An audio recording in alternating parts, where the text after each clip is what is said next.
pemotongan ataupun penggalan gara-gara PKH yang diterima KPM keluarga penerima manfaat. Bagaimana Pak tanggapan Pak Kades selama menjabat dari tahun 2014 sampai 2016? Ya kalau saya sih pada prinsipnya begini, karena saya pikir PKH itu di bawah naungan Dinsos dan adanya pendamping, ya. Jadi kita pada saat itu ya seolah-olah benar-benar memang nggak tahu gitu, apalagi sampai tadi ceritanya tahunya nih sekarang setelah booming banyaknya adanya pemberitaan, ya sampai kemarin ada laporan polisi, ya kita baru tahu bahwa adanya di bawah itu ada oknum undangan-undangan pemotongan. Makanya kan kita juga selagi menjabat mah jangankan pakai ya seolah-olah benar-benar nggak tahu, ya apa saya selalu bilang jangankan bicara duitnya niat, ya rokok kartunya aja baru kemarin saya niat kartu PKH kayak gitu kan. Karena memang setelah saya lihat dari sisinya beberapa desa teman-teman yang lain pun kalau PKH itu kan ya kalau dibilang desanya atau memang nggak tahu karena kan independen di bawah naungan Dinsos ada pendamping gitu bang. Saya pikir dengan adanya pendamping ya karena seolah-olah ini ibu RT khususnya di Harapan Jaya saya lihat kan artinya dia sebagai ketua kelompok adanya pendamping. Nah terus kita desa kalau sebatas dia nggak mintain pendapat dia nggak datang ke kantor ya kita mau nanya mau ngapain kan gitu. Karena pada saatnya njabat kan belum kejadian kayak gini walaupun kejadiannya udah lama karena memang ya kesannya kan mana tahu kalau nggak ada laporan bang ya kan gitu. Artinya kalau saya mah di PKH adanya isu pemotongan sekarang bagaimana itu betul-betul nggak tahu. Ya. Berarti bisa dikatakan dari pemerintah desa sendiri khususnya Pak Kades saat itu menjabat dari tahun 2014 sampai tahun 2020 itu lalai. Lalai bagaimana? Saya?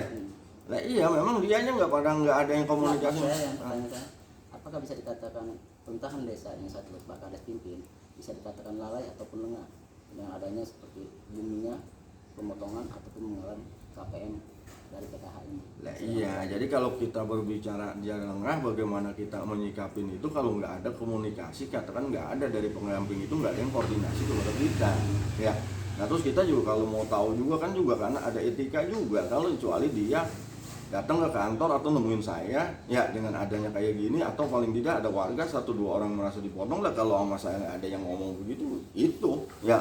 Berarti dari tahun 2014 sampai tahun 2020 Pak Kades menjabat belum pernah namanya bertatap muka dengan pendamping PKH desa? Kalau dia pendamping cuma sekedar main dia, cuma setelah kemarin waktu dia sampai ke kantor desa pada saat itu cuma sekali, itu pun ya Siapa pendamping PKH? Amut. Bu Amut. Itu pun nama aslinya saya nggak kenal, panggilannya Amut-Amut aja. Ya kalau gitu kan. Datang menemui Pak Kades Di kantor desa aja kemarin. Tahun berapa Pak Kades? Saya udah lupa itu, ya lagi saya jabat. Saya lupa, yang jelas 2 tahun yang lalu lah. Ya, 2 tahun silam. Kemarin mau udah nggak. Ya, saya pikir udahlah mau ngapain sih kan gitu karena kita banyak kerjaan di luar situ menurut saya yang pelayanan masyarakat yang lain. Karena pada saat itu tenang, pada saat itu ya kan gitu.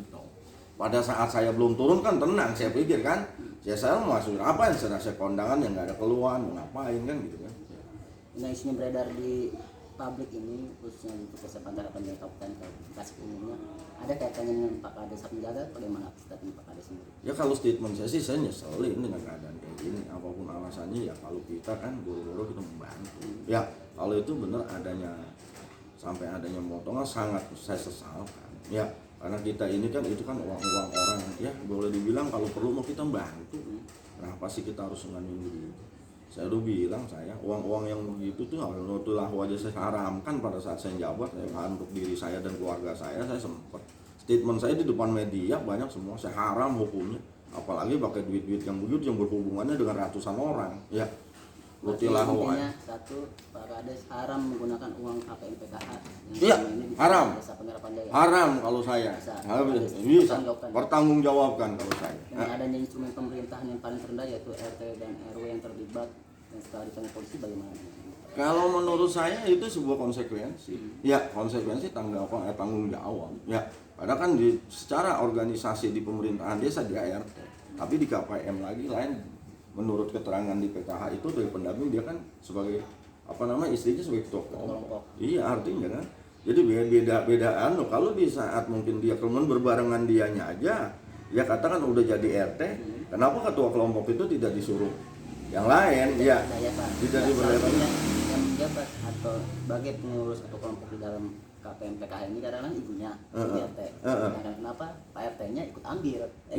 Iya, artinya kan itu kita sesalkan tadi saya bilang. Andai pada saat saya itu tahu begitu, ya mungkin saya ke pendamping yang saya panggil, bukan saya panggil ya katakan ketua kelompok. Sebab ketua kelompok dan RT itu di bawah naungan pendamping. Kalau saya lihat tugasnya kan pendamping desa 2 orang, masing-masing wilayahnya sudah dibagi. Saya lihat kan, kalau saya lihat sekarang gitu kan, saya cermati. Makanya kan saya sesalkan sekali lah saya. Ya saya bilang tadi kan saya haram. Ya boleh dikonfrontir kepada siapapun. Ya jangankan bicara duit, rokok kalau saya masih tahu itu duit PKH, saya nggak mau. Karena saya bukan apa, orang meninggal aja lagi senjabat 1 juta saya kasih, saya bantu, bukan uang negara yang saya pakai. Ya. Berarti akibat manggil polisi pada pihak RT, RW maupun kadus ataupun pendamping PKH sendiri khususnya di Desa Harapan Jaya itu ada konsekuensi mereka. Ya, iya, karena itu sebuah konsekuensi tanggung jawab moral kan ada. Karena ada sebab dan akibat. Ya. Kenapa bisa dia digituin? Karena ada sebabnya. Kan Kalau dari Pak Kades sendiri ada nggak untuk memberikan dukungan moral contohnya apa? Ya, sebab itu kan ada instrumen atau tentang dari saat itu Pak Kades menjabat ya. Nah, dukungan moral dan artian memberikan pendamping advokat atau apa namanya? Enggak, saya sampai sekarang tidak memberikan pendampingan apa-apa ya. Dia satu contoh, lihat aja kalau dia lagi jalan. Ya enggak. Saya nggak pernah. Oh ada pengacara sih, ya enggak. Abang lihat lah sampai dengan saat ini. Ya, saya kalau pendampingan moral kalau dia minta antar saya sempet saya antar Polres, itu pun saya nggak masuk. Ya, artinya kan ada kewenangan. Enggak sekali. Kemarin kasih Jono. Beberapa kali si Jono karena saya pikir saya banyak kesibukan. Ya. Berarti itu apa salah satu dukungan moral Pak Kades saat Pak Kades mengantarkan dia beliau. Kalau orang di sini bawa ke wadon, ya sekarang kita pakai bicara kemanusiaan. Ya, sampai di sini orang wadon 2 kali ini antar, ya kita ada waktu dengan antar. Nah segitu pun kita kongkonya kan di saung. Ya, dia turun baru kita pulang. Nah, kalau kita mau ngobrol dampingin siapanya nggak asik. Lah di ruangan mana kita harus tahu. Ya kan gitu kan. Oke, Pak Hasan ada pertanyaan lain? Cukup. Ini Pak Kades. Belum ada ketemu apa lagi kita bicara masalah di Polres, saya lihat itu yang lagi si Jono nganter. Ya. Oh, ada Pak Kades itu. Oh kagak, bukan sayang ya di status sampai si Jono ketemu abang, bukan ada saya kagak ada. Enggak. Ya. Jadi mohon izin Pak, saya mau nanya ya. Tambahan. Jadi untuk tindak lanjutkan apa namanya, adapun punya etikat baik untuk namanya diselesaikan di bawah ya kan. Nah, adapun namanya ada pemotongan kalau memang bisa diselesaikan di bawah, ayo kita selesaiin. Ada punya etikat baik nggak tuh dari para ketua kelompok dan juga para kalau saya sih berharap dari kemarin, saya terakhir kemarin saya telepon kalau nggak salah kemarin masih saya belum hapus ya, saya menekankan ketemu nggak bisa, masih ada di saya sampai saya minta bantuan kepada apa tugasnya saya nggak ngerti itu yang namanya si Cacang ya. September tanggal 5 saya kemarin teleponan sama si Amut, saya menekankan tolong diselesaikan ya. Lebih baik diselesaikan, jangan kayak bola ini sudah emang udah kayak gini udah booming. Tapi kalau punya etikat baik dia mau menyelesaikan, dia itu sebagai sekarang ini walaupun bagaimana dia sebagai pendamping punya tanggung jawab, ya kan gitu kan? Kumpulin, ya. Nah kita sekarang udah masyarakat kalau dimintain pendapatnya, lah ayo kita ikutin sebatas mencari solusi. Setuju. Karena sekarang kita ini adalah masyarakat bukan kepala desa. Ayo kalau kita mau diajak dibutuhin tenaga kita, ayo, ya.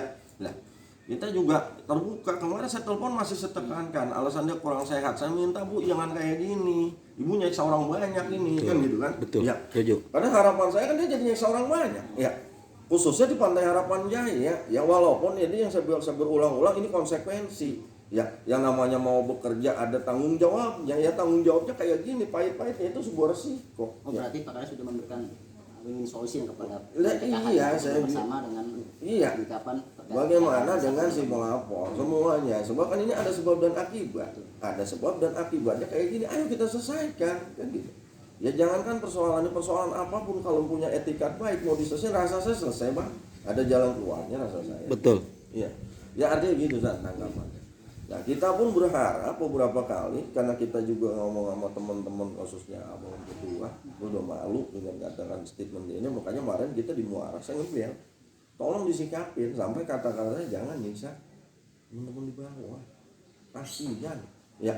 Jangankan seorang ibu rumah tangga yang ibu RT atau apa, lah ibu lurah sendiri buat kalau dipanggil polisi pun tetap bingung ya kan gitu. Ya tidak menutup kemungkinan Bapak bilang ya kan menyiksa orang banyak di bawah. Ya termasuk Bapak juga Lah, termasuk iya kan ada jadi beban juga saya. pikiran, Artinya dengan ya kan? adanya hubungan saya berdua ke abang cukup baik tidak apa kan ternodain dengan adanya statement janji-janji dia kepada kita kan ya. Kalau dia janji ke kita janji lagi kan akhirnya kan di situ. tidak menutup kemungkinan Bapak juga nanti akan dipertanyakan oleh pihak yang berwajib. Udah pasti karena kepemimpinan Bapak ini dari tahun 2013 sampai 2020 kan. 2013 akhir kan ya. Iya. Gitu. Iya kalau kita sih apapun alasannya kalau kita diundang ya kita berwajib kita bersiap membicarakan apa yang kita tahu dan kita bisa. Bukan lagi Pantai Harapan Jaya. Ya, yang namanya kalau bicara PKH, rasa saya seluruh di Bekasi itu rata-rata kepala desa tidak terlalu banyak tahu.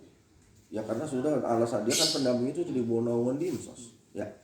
Kartunya aja gue tahu dari lu kemarin. Ya, Sekali lagi ya pertanyaan kita tolong Bang ya untuk dibawa agar tidak berlarut-larut dan juga tidak merugikan orang banyak. Merugikan bukan arti kata merugikan materi, ya kan, pikiran, ya kan, dan juga segala macam. Tolong Pak, ya permohonan saya tolong diselesain, udah. Urusan selesaiin, ada pemotongan, pemberdayaan kambing, ya kan, bank sampah, ya kan, harus diselesaikan itu. Bukan arti kata ini dengan atas namanya setelah udah diminta keterangan udah selesai begitu aja. Enggak. Itu yang namanya urusan mah kalau keterangan saya setahu kita persoalan apa juga kalau nggak diselesain mah nggak bisa. Itu kan cuma permintaan keterangan. Ya, oke begitu aja Pak ya. Terima kasih ya Pak ya.